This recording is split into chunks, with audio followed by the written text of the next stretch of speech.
Hi, I'm Dominic Robson Neal, I'm Zell Folks, and this is Inside the Ropes Boxing Show. All right.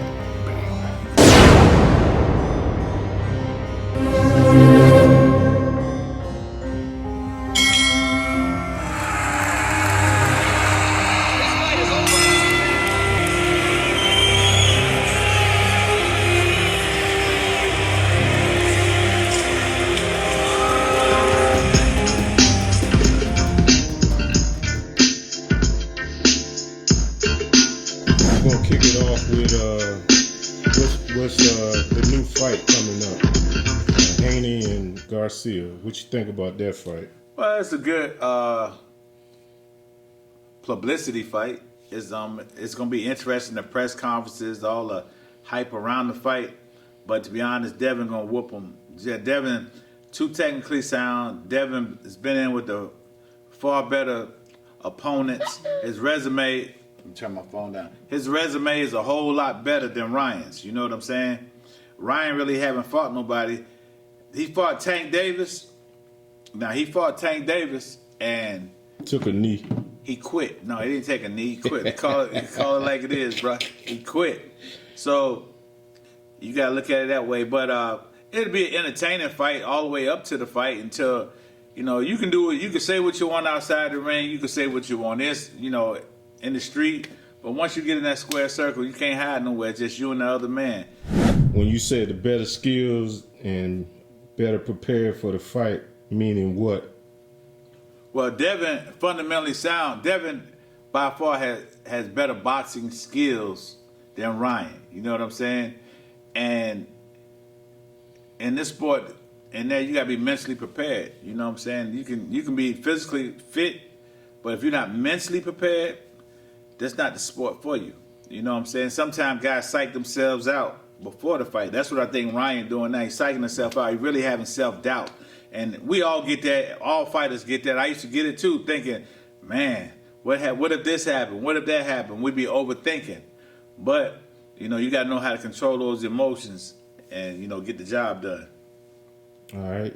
So what's going on new in the Columbia area here in South Carolina? Well, at Robinson Neal Boxing Academy, we've been on the road for the last 5 to 6 weeks. We've been on a different place every weekend boxing. Because I got to, as my job as a coach, I got to get these guys fights. I got to get them on the road. I got to get them that ring time experience. I got we just came back from the Golden Gloves about 3 or 4 weeks ago. We had 2 guys do, real well. JoJo and Bad News and Julian Bad News Gomez. We had they did pretty good. Then JoJo just won again last week, and he got another one coming up this week. I'm really proud of the way the guys are progressing. I got a little kid, Xavier Morphin, Darius Rayner, J. Roy. I got a bunch of kids that's coming up that's actually pretty doggone good. Gerard Harmon coming into his own. We got a whole squad. If I miss you, I'm sorry, squad. But we're gonna be all right within the next year. This year I'm gonna turn Katorius Pearson. He fought his last Golden Gloves. I'm turning pro, and we got maybe a couple other guys might make that turn this year. So the development is going well, in your opinion. Yeah. How they progressing. Right. I got a bunch of good coaches, you know what I'm saying? I got Coach Stan Young, I got Coach Marlin, Xavier Morphin's father, I got him, you know what I'm saying? They been helping, and top of it all, I must admit, Dre been helping these kids a lot too, just by his professional knowledge and his ring expertise. He get young guys. He give them a different way of looking at it. You know what I'm saying? So I'm really proud of him for stepping up to the plate, helping these young amateurs out. Okay, y'all. The Robinson Neal Boxing Academy has done one event here in this gym here, right? No, we did 2. 2, okay. Right, we did 2. So our next event, we did another event in St. George where I team up with Monty Barrett, world champion, heavyweight world champion, beat David Tua. But anyway, we are doing a show down in St. George. That's where his wife is from. So we're doing a show down there again, April 20th. And we're going to have all our kids down there fighting. And then we're going to come back here probably a few months later and have another sold-out event in Robertson Neal Boxing Academy, just to keep the guys active and keep them working this summer. You know what I'm saying? So what's the date on that? That's I don't have the exact date on the ones we're gonna have right here in the gym. I gotta check out the dates available. But after we get past the hump with the one that's in St. George, then I'll be working on the one we're gonna have here. Those events, what kind of progress are you looking for your fighters to achieve in those events that you put on here and then down in St. George? Well, I look for improvement every fight. You know, you don't have no perfect fighter, but I want them guys to be fundamentally sound, be able to do the basics, be able to perform under pressure and under the lights and when people screaming, and then the main thing I want to see is how you respond when things in the fight not going your way. Can you make an adjustment? Can you weather the storm? Can you maintain your character and your composure to come out victorious? Because anybody's good when you're winning, but what happens when you meet somebody who's not agreeing with what you want to do? He ain't agreeing and you're not agreeing. You got to sit there, grind, and figure it out. You got to figure it out. You got to get in there and grind it out till you can't grind it out no more. But if you're skilled and you're used to being in those situations, and your fundamentals are gonna kick in. When your talent run out, you gotta have heart and skills. You know what I'm saying? All right, so that's going well. Back to like the Garcia and Haney fight, you see all the antics that Garcia is putting out there, and you saying that's probably because some of the nervousness going into well, you know how I used to always say, fight. That's whistling in the graveyard. And people say, what do you mean by whistling in the graveyard? If you walking through a cemetery at night, you start whistling because you're trying to take your mind off of what's really going on. Right. So what he doing, he whistling in the graveyard. He really scared, but he talking, and then, you see a guy get out of character, man. You know what I'm saying? Look, everybody nervous when they go in the ring, but some people overdo it. You got to learn how to control your emotions. And if he can't control his emotions out here, it's going to really show in there. It's going to come out. You know what I'm saying? However he's humanly flawed, sometime it'll show in there. When he quit against Tank, you know what I'm saying? It is what it is. The biggest no in boxing is to quit. Man, the man took a knee. Is that the same thing as quit? Quit. He stopped. Listen, you notice after the refs counted 10, he got right up, right? He stood up. So that means he can fight. If you can walk, you can fight.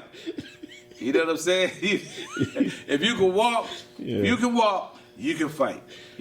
Anybody can fight when they fresh, but you can't fight it. If you can't fight when you tired, really, you can't fight. Anybody can fight fresh. You know what I'm saying?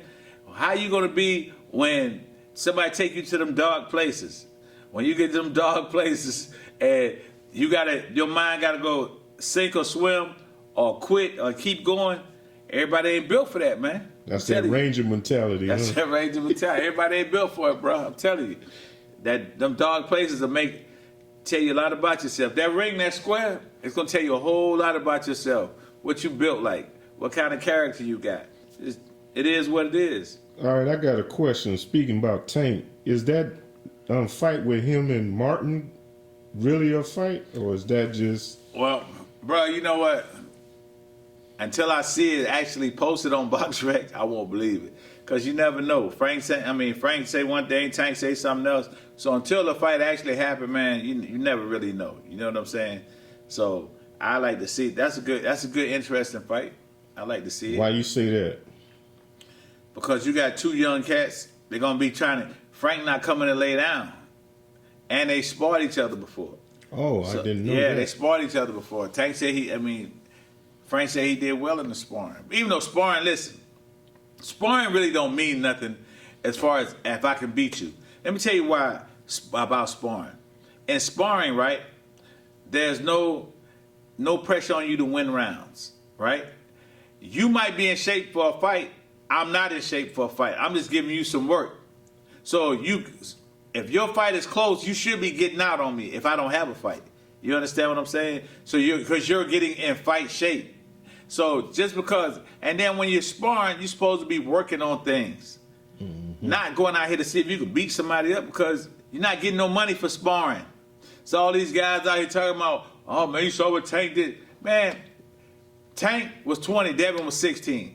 You talking about some old sparring. You showing some of the sparring broke up. So back in the day, it wasn't cool to show sparring.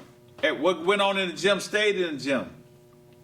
But with this new generation, and everybody want to show them sparring and beating somebody up, nobody care about you sparring. Some guys are good sparring partners. It's some guys who actually spar. They pay them to spar. They'll bring them to camp. You know why? Because they're good sparring partners. But once they get out here and under the lights, they're not good fighters. They're just good sparring partners. So people think, oh yeah, I went to this gym and that gym and spar him and spar. Yeah, you become a sparring partner. You was somebody's sparring partner for a week or two. You know what I'm saying? So it depends on what you're getting out of sparring. Most of the time, if you're preparing for a fight, a professional boxing match, you're going to get somebody who emulates the guy that you're fighting. That the other sparring is for conditioning. You know what I'm saying? If you amateurs, they need it, because they need to work. But if you're sparring for an actual and professional bout, you need to get somebody who emulates the other guy in the training camp. Just getting out here and sparring and beating somebody up, man, that don't excite me. That don't excite nobody. You know what I'm saying? So people get fooled by, oh, he beat him up in sparring. I know a lot of fighters who look bad in sparring, and then they get in the ring, and then once they hit them lights, they gonna shine. Then I see some people who look great in sparring and get to the fight, you don't even know who the fighter is. You be like, damn, where did he go? You know what I'm saying? So don't get hyped in the sparring. All right, this is the last question, still on the sparring tip. Did you see the footage of Crawford and Tank sparring? That wasn't Crawford. Who was that? That was another kid. They just put Crawford on there so you could look at it. So you could look at it. That's clickbait. That was clickbait. Why they do stuff like that, man? Yeah, they do. Because they know you'll look at it. But what's the purpose? Tank didn't spar Crawford.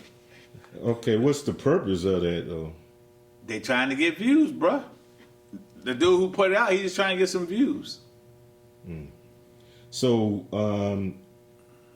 going back to the sparring, you say a good sparring guy versus a guy that can really fight when the light's on. What separates the two? I mean, why you can spar really well and then them lights come on? But like I said, bruh, there ain't no pressure sparring. I could get in here and spar Roy Jones, Mike Tyson. There ain't no pressure on me to win. There's only a few people in the gym. I'm getting some work.